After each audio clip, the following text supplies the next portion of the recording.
Happy 56th Facebook Live Wednesday. I can't believe I've been doing this for 56 consecutive, so it feels like years, 56 consecutive weeks. I mentioned that I will be sharing happy Gibson Ohana news. We have a Hilton Waikiki Beach graphic designer in our home. Sabrina just found out the great news that she got the job that she's been praying for, and it's been a long journey because during the pandemic you apply, and like life, you get rejected and rejected and rejected. So it kind of has to do with, right, when you have bad news or good news or just raising kids in general. The secret ingredient, you ready? It's nothing really new, nothing surprising. It's compassion.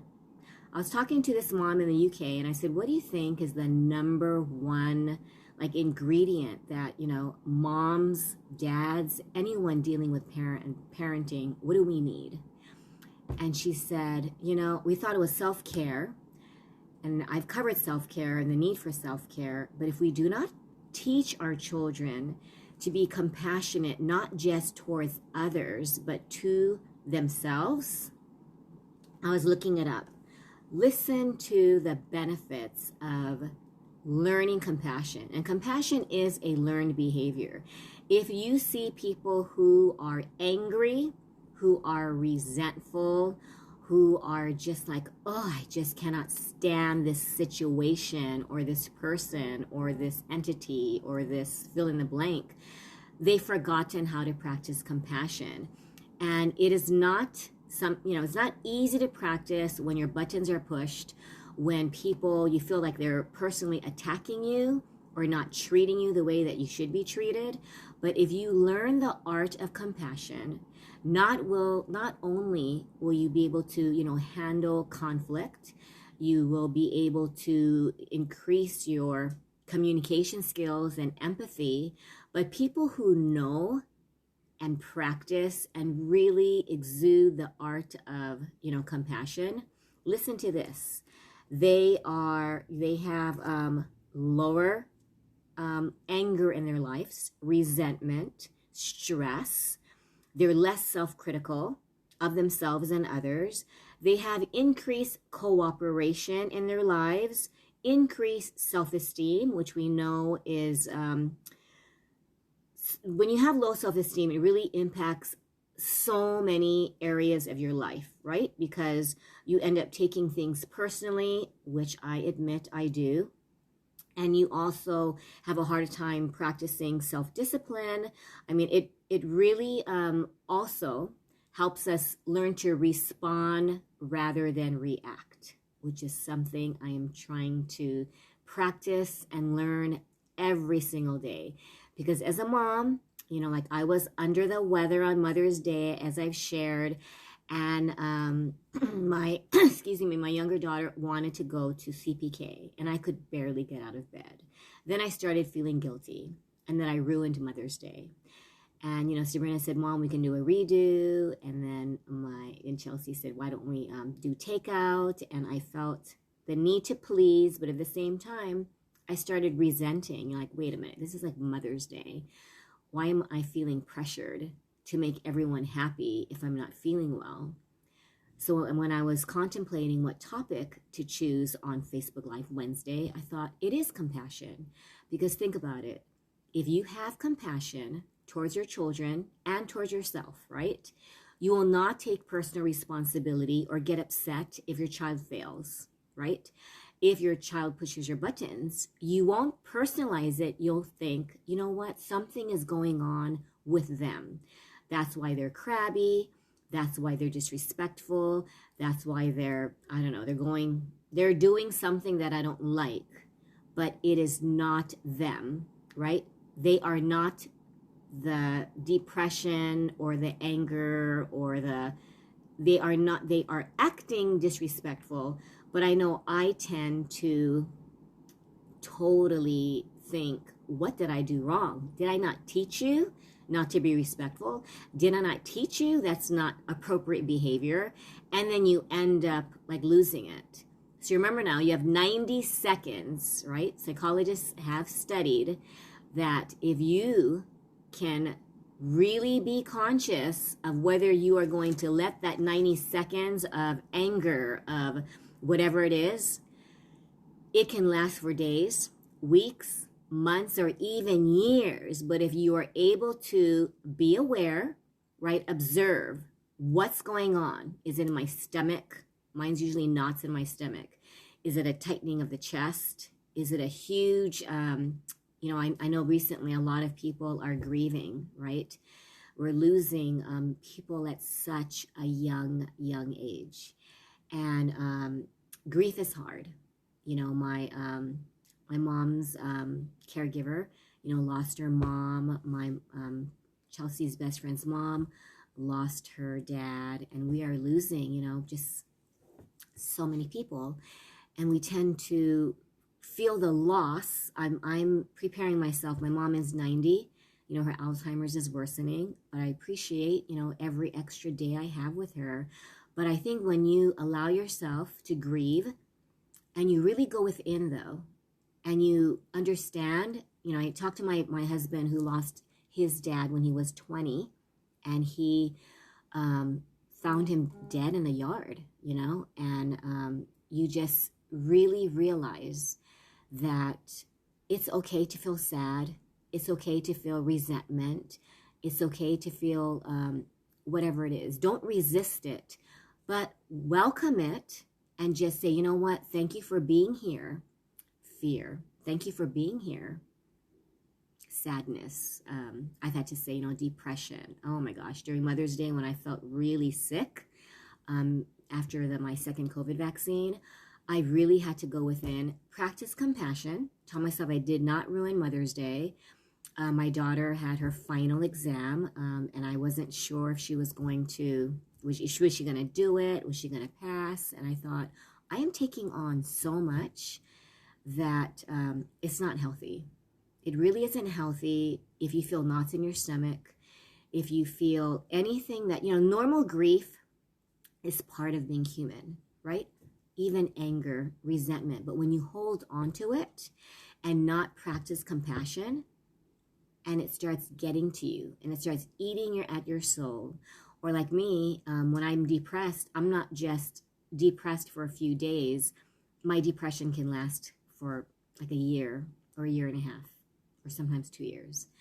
And so I had visions, of like, what if I lose motivation? What if I don't want to do my lives in my parent coaching career path? And then I thought, we need to not believe every thought we have. And regarding our children, if we try to understand what our children are going through, if they're not doing their work, there's a reason why. Do they find it useless? Do they find school boring? Is it too hard and overwhelming that they just think, you know what, I don't even know if I can do this, so I'm just not going to even try. Or I don't like the teacher, so why should I do the work? Or, this is just so ridiculous. I am not wasting my time doing work that doesn't even matter. I know a lot of my students, that's their major complaint is, why should I do this? It has nothing, it doesn't relate to my life, and it doesn't relate to what I need to know as an adult. And so I try to explain that if they do want to earn that high school diploma, right, if they want to pass to the next grade level, then unfortunately in life, there's a lot of things that we need to do that we don't want to do, right? Taxes, household chores. I mean, there's a lot of things just with parenting, right? When you're sick, you're a single mom, you have to continue doing what you need to do to raise your kids. But like I did the Mama Meditation on is, ask for help.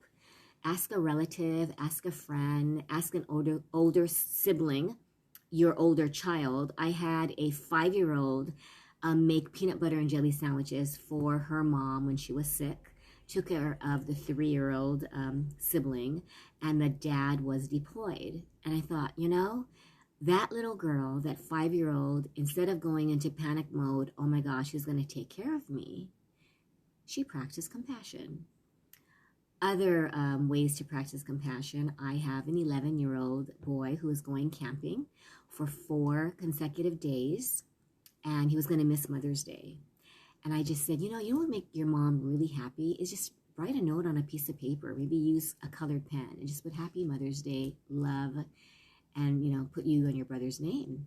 Well, the mother sent me a text and took a picture of a $10 bill with it was in pink, Happy Mother's Day, love, and the 2 boys, well, I think that the younger brother wrote the names, but of him and his brother, and it really brightened her day. Compassion can just be the smallest thing.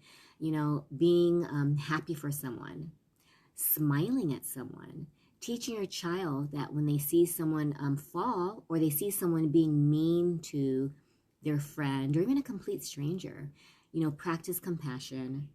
And the hardest compassion to practice is self-compassion.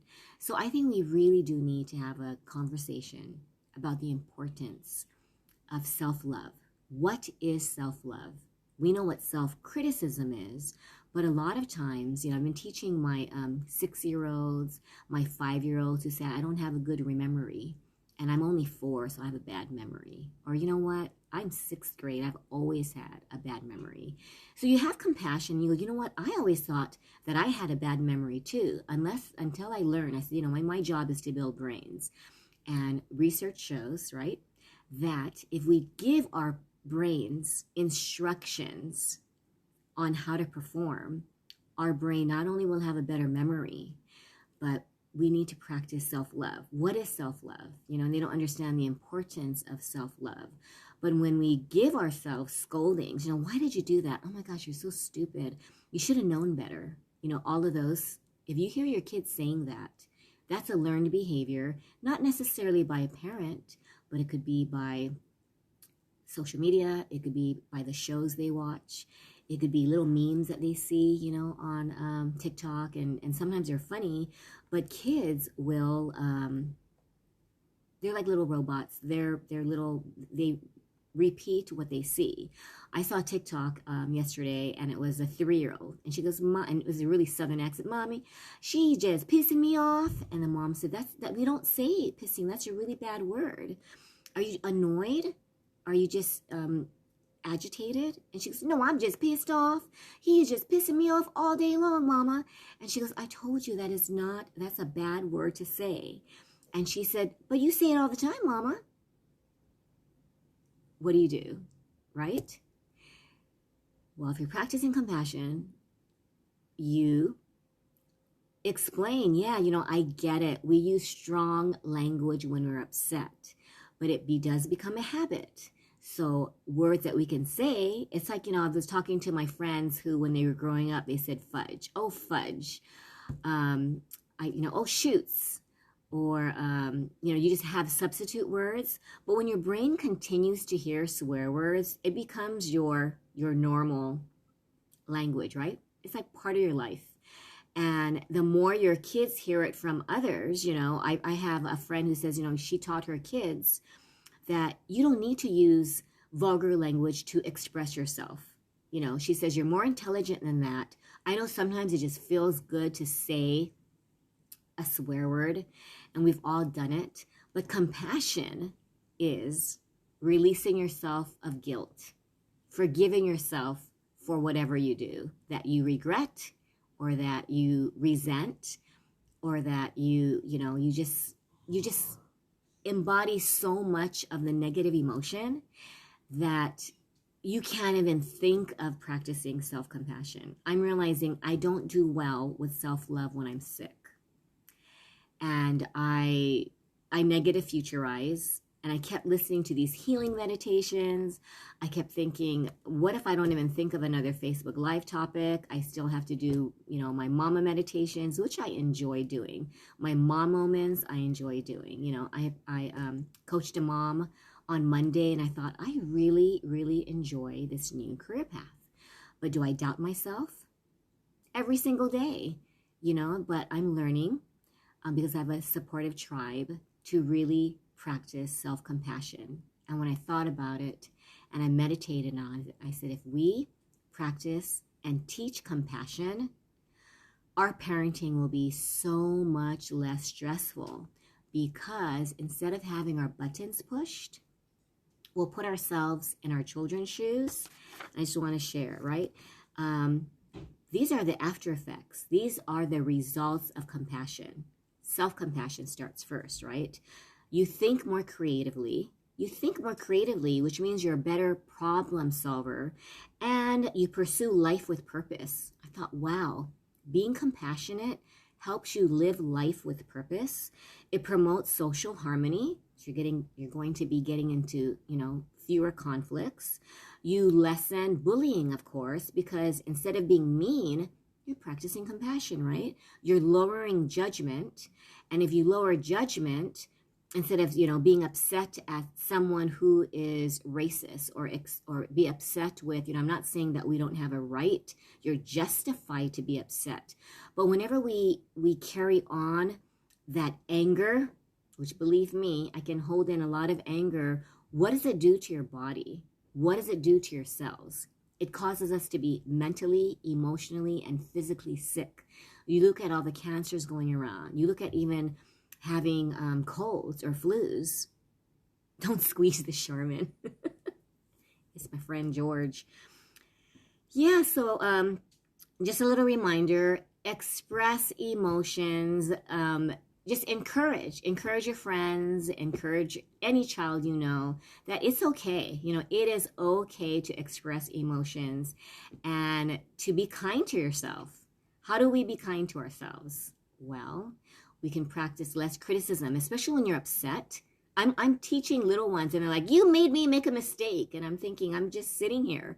But it's amazing how we're quick to blame, right? When I was just so upset at this vaccine and I thought, I know I will get through it. But it was longer than 24 hours, which a lot of people said. My fever was a roller coaster. And when I looked it up, the CDC said it could last several days. And I thought, several days?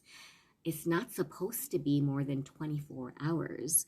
But I had the best caregivers, my dogs and my daughters. Even my cat came up to me and my husband. So I think if we practice self-compassion instead of feeling like a victim, feeling like, why is my life messed up? It's so unfair that fill in the blank. I always tell my daughters when they are in a funk, and I've had George remind me, to practice self-care, do things that you enjoy.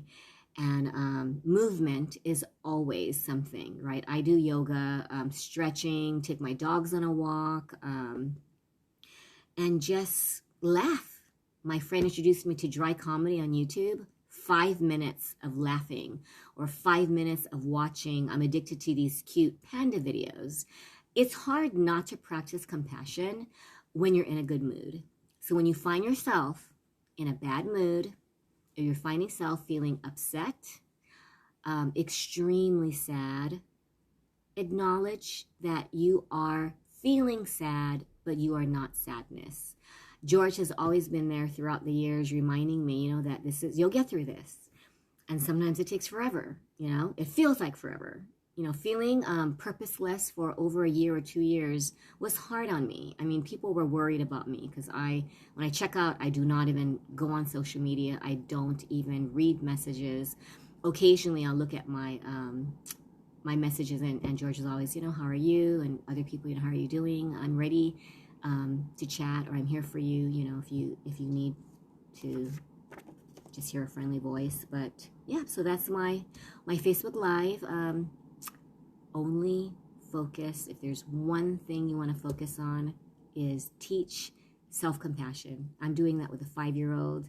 You can teach babies compassion, You can teach special needs. I have, as a former special ed teacher, it's amazing how just a hug, when they're really upset. Like I know some people just don't want to be touched, but you can just sit there and I know this is really hard. I know you're really upset. And just agreeing with them, deep breathing. I'm going to close with, I don't know if you've heard of brain gym, but there's studies that when you get your left and right hemisphere just in sync, so if you have a crying baby, an upset child, or you yourself are upset, you can just cross your arms. But if you do right over left, cross over and do this. You do this with your legs as one. You're in the laying down position. If they're struggling, I used to do this with Chelsea when she was really little, and you just do this. And you just deep breathe with them. So I know you're upset, but let's just deep breathe 3 times.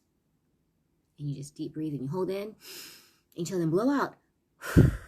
I do this with my 5-year-old and I use candles. I have like 5 of them. And he goes, can I blow out the candles? I'm like, yeah, but only breathe out through your nose. And they try so hard, they'll be like, and the candles won't blow out. By the very end of those 3 breaths, they blow out all the candles. Something happens when you blow out a candle. I invite you to do that. When you blow out a candle, it's like your anger just extinguishes, or you just feel different. So I invite you to practice the art of compassion. Remind yourself that you will get through this, no matter how hard it is. And if you think that life is unfair, it's impossible, what's going to happen? What's going to happen when I'm no longer here? I worry about that. You know, what's going to happen to my friends, right, who have special needs children, or my daughters, what's going to happen? Well, you know what? If we worry and worry, it only makes us unhappy. It can create, right, emotional, physical, and mental just ailments. And we don't get to enjoy life. So practice what my friend George says. Every day do something that lifts your spirits.